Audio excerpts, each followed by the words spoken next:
Okay, so for question 5, we need to select all the equations that are equivalent to this equation here. And then you on here need to explain how you know, which is just as long as you're doing the work.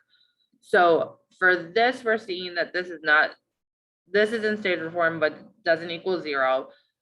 So we need to put it into a standard form so that way we can compare what the standard forms look like to each other. So for these 3, we're gonna put this into a standard form so that way we can compare them. So in order to do that, I want this to equal 0. So I'm gonna subtract the 100 from this side and this side, and that would give me 81x squared plus 180x minus 300 equals 0. So that helps me be able to compare. So if I compare this one to this one, this has a minus 100 and I need a minus 300. So this is not equivalent.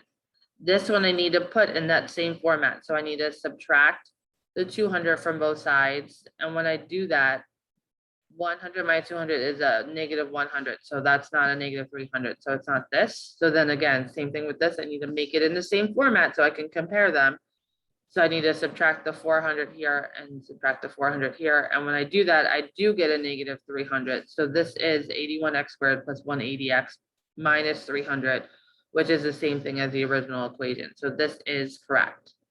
And then the next 4, these 4 are all written in factored form in a perfect square. So they completed the square, or they were in the process of doing that. So that's what we want to do is to figure out how to complete this square.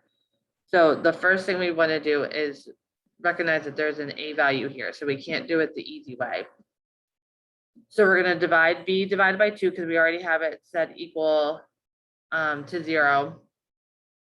And then, oh, actually, sorry, before we do that, we want to set it back so we don't have our c value. For most of you do it this way, is that you add a 300 to both sides so you can put your box in. Some of you don't do it that way, so you could just start with doing the b divided by 2.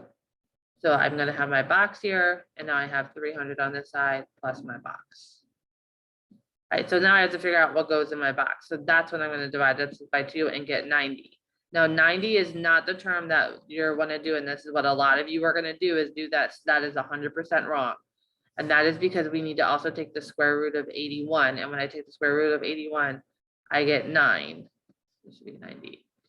So I have 9x here. So these two numbers, this 9x and whatever number is here, need to multiply to 90.